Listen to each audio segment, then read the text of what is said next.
Alam nyo na kung sino yung sunod nating re-reactan at is second emotion. Ang lola mo. Lola mo na naman, aray ko. Pagod ako.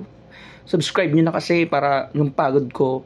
Charot, joke lang. Guys, if you like to subscribe and na-entertain kayo sa mga ganitong mga gawain, at least naman ipinopromote ko yung mga talaga, meron ng mga source at additional lang yung kapag nag-search tayo ng additional source. Pero of course, bago natin siya re-reactionan, may make sure natin na talagang legit,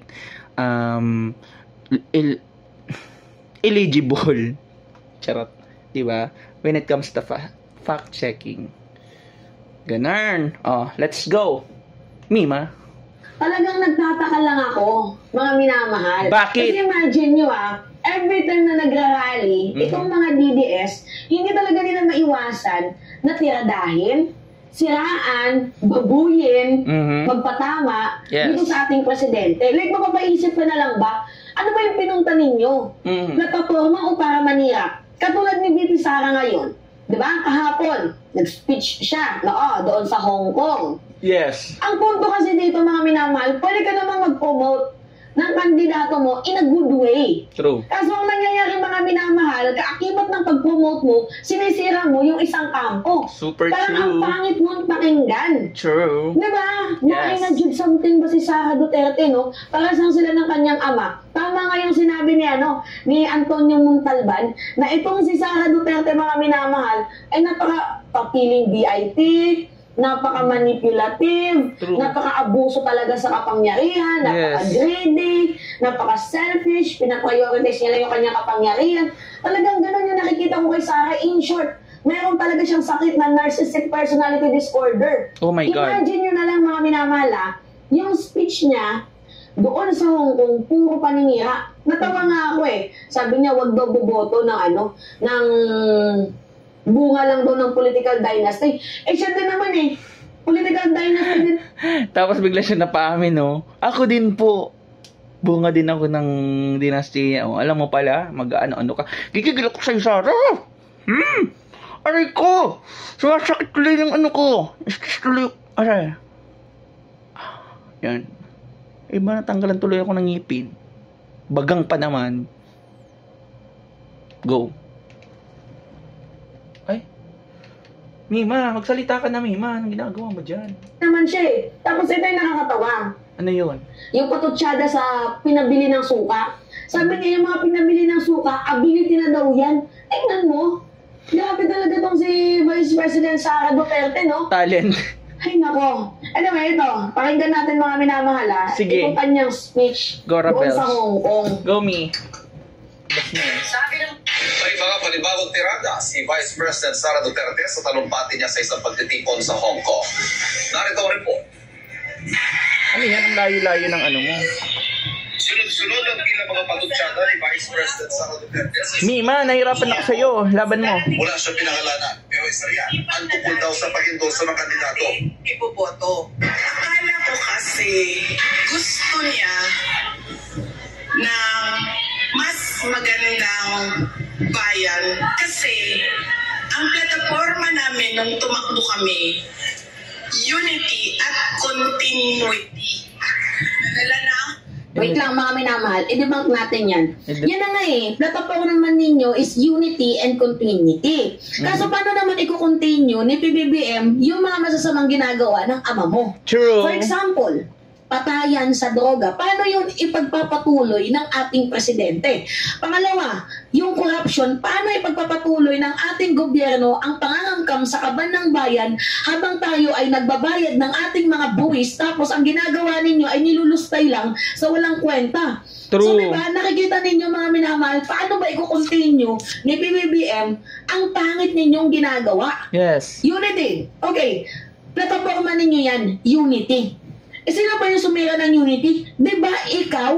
True. Dahil gusto mong ma-appoint si GMA bilang House Speaker, kaya ang ginawa mo, naglibot kayo. Ikaw yung sumira sa unity team. Yes. Diba kasi ikaw yung naghahangad ng posisyon. True. Kaya nga gusto ni Sara Duterte ma-appoint, di ba, sa defense, para ma-secure niya yung issue dito sa West Philippine Sea. Kaso hindi siya in-appoint, nilagay siya sa DepEd. Nung nilagay siya sa DepEd, binaboy niya naman yung sektor ng edukasyon. Perfectly said, Mima. Nakaloka. Oo, na-scam na ako, nabudol na ako. Hindi ako mag-endorso ng kandidato. Kasi baka pagkatapos ng eleksyon, sasabihin niya na naman, scam ba yung Inday Sara? Hindi dahil. Nagbayad rin ng bise, kaugnay sa pagboto sa darating na eleksyon. Ninyo. Nilatisin daw ang karakter ng tao at piliin yung marunong tumupad sa pangako. Kilatisin daw yung tao. Si Kibuloy, kinilatis mo ba? Mga binawal, no, nakakatawa, na-imagine something ba sa brain cells, itong si Inday Sara Duterte. Kilatisin daw po, mga minamahal, ang mga kandidato. True. Si Kibuloy, kinilatis mo? Si Ipe, kinilatis mo? Rubin. Si Bato, kinilatis mo? Si Jimmy Bundok, kinilatis mo? Si Vic Rodriguez, kinilatis mo? Yung grupo ng PDP, kinilatis ba ninyo? Ito na lang, si Kibuloy na lang. Kinilatis mo ba si Kibuloy? Araw pa ngayon ng kababaihan, ha? Paano naman yung kikilatisin? Sila mismo nagbubulag-bulagan para silang naglalaro ng tagu-taguan ng mga katotohanan. 'Di ba? Nakaka-stress yung ganun. Wala yan. Paano kikilatisin yung mga ganyan-ganyan? Diyos ko. They are just making links again to commit another crimes for humanity. 'Di ba? Or against humanity. Nakakagigil pag mga ganyan-ganyan. Dapat sa inyo, ang laro nyo, tusok-tusukan ng mata para paunahan kayong mabulag so that you cannot see and you cannot find any loopholes for your crimes. Future crimes. Huwag nyo akong inaano-ano. Nagigigil ako sa inyo. Kahit may tigas tang pangako, B. Gigil na talaga ako sa inyo, B. Diba, Mima? Mima, sumagot ka. Pinagtatanggol mo pa din? Si Kibuloy, akala ko ba rape victim ka? Diba, napaka-manipulative ni Sara, no? True. Feeling victim talaga. Totoo yan. Oo. Huwag rin daw bumoto, batay sa apelido. Ako ay produkto din ng political dynasty. Totoo, alam mo pala. Sa pamilya ng mga politiko. Hindi dahil Duterte ang apelido ay iboboto na ninyo. Kailangan that shows and that proves what you just said, Mima, na napaka-manipulative niya. Diba sa statement lang na ganun, wag nyong iboto kahit nasabihin pa na ako'y isang Duterte. Diba? Dapat, wag nyong iboto kapag ang ginagawa ay gaya ng mga ginagawa ko. Alam nyo na yung mali. Ako yung nagiging huwaran, diba? Ako yung nagiging image ng mga pagkakamali. So, kung ako ba lalaban, iboboto nyo pa? Wag na. Kasi alam nyong nagkamali ako. Ganun dapat, Sara. Gigigil na naman ako sa inyo. Diba? Ganun dapat ginigigil mo ako, B. Mong inaano. Diba, Mima? Salita ka, Mima. Gandara. Perfect. pag-isipan din natin. Kaya dapat Nagbubala rin ang bisya sa alay paraan ngayon ng ilang politiko para mamili ng boto. mga anak, huwag natin ibenta ang boto natin. Legitimate na ang vote buying. Nakatago siya sa Legitimate na daw yung vote buying, nakatago daw sa ayuda. Di ba kayo din, namimigay din kayo ng ayuda? True. Namimigay pa nga si Digong ng pera eh. Totoo yan. Oo. Sabi ninyo, ayaw nyo ng vote buying, ba't namimigay kayo ng pera? Perfect. Oo. Di ba? Yun nga, parang pinapalabas niya na para ganun yung mga statement para lang lumabas na hindi niya talaga yung ginagawa. In fact, alam naman natin, most of us know that she is already doing it. She has done a lot, baby. Diyos ko, makinig na kayo. Mamulat na kayo, B.